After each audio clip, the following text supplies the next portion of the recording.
Going into 2026, what do you think the CEOs in this room should be focusing on? Well, we're very subtle here at Blackstone. So AI would definitely be the absolute top of the list. And the way we think about it is you have this super intelligence that is now going to be ubiquitous at very low cost. And the ability, as we've seen here, in just some of the early use cases, in coding, in customer engagement, in content creation, in all sorts of rules-based businesses, accounting, legal, compliance, transaction processing, is going to be incredible. And everybody's focused on the bubble. And no question about it, there will be misallocations of capital. Whenever you have this kind of step function change, doesn't matter if it's railroads or the internet, people will make mistakes allocating capital. But to discount what's happening is an enormous mistake. If you just think about it, there's $60 trillion spent annually on labor costs around the world. If you make that 15% more productive, that's $9 trillion. So if you told me companies are going to spend a couple $1 trillion a year building digital and energy infrastructure, that is not irrational. Right. And so I think you have to recognize this is coming. And yes, there will be mistakes. We've really focused so much on digital and energy infrastructure where we see enormous opportunity because what's happening here is a huge investment cycle. Chips and data center and power, which creates the foundation for this step function increase in productivity. But the other thing we're obviously thinking about is how can we transform our businesses and make them better? But also, what is the risk of disruption? Nobody's talking about that. But we saw that in the past with the yellow pages when the internet came along. We saw it here in New York City when Uber and Lyft arrived, the taxi medallions. What's going to happen to a business that now is automated, where the world changes? And I think one of the mistakes we make as humans is we're linear in our thought process, and these are step function changes. So a couple weeks ago, I took 3 or 4 autonomous rides on a Waymo in Phoenix. It was a pretty darn good experience. You say to yourself, well, what if I play that out across the country and the world? What's going to happen to car repairs, and what's going to happen to auto insurance? Now, it may be somebody says, well, that'll take 15 years. But what happens to the multiples for that company once people recognize that the future of that business has fundamentally changed?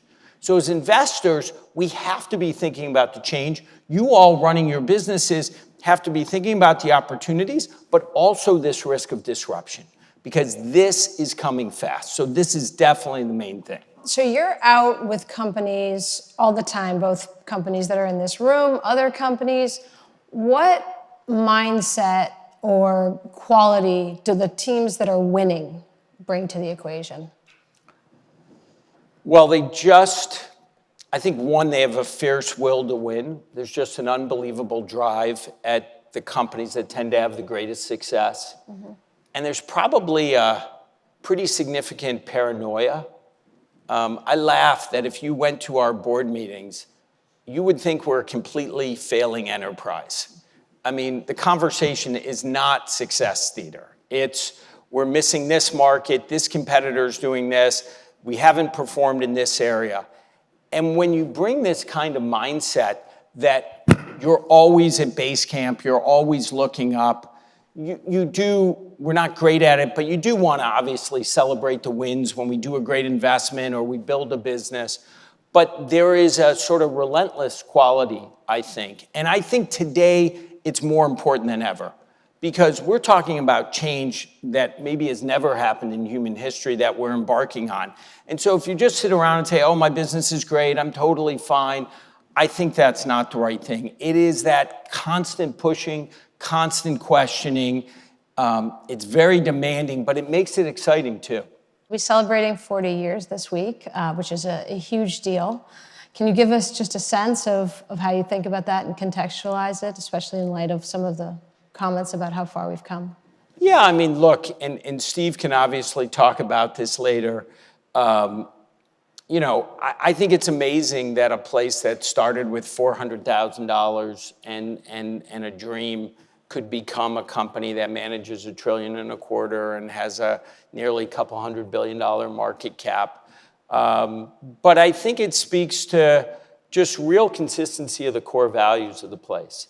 This relentless drive, push for excellence, deep care for the customer and delivering performance, because that's what matters in our business, the entrepreneurial spirit that I talked about, and really creating a place where people not only have professional and financial success, but they genuinely like the people they work with. My hope is that all of you who interact with our people, they may be demanding, but they're also kind people. There's a sense of team play.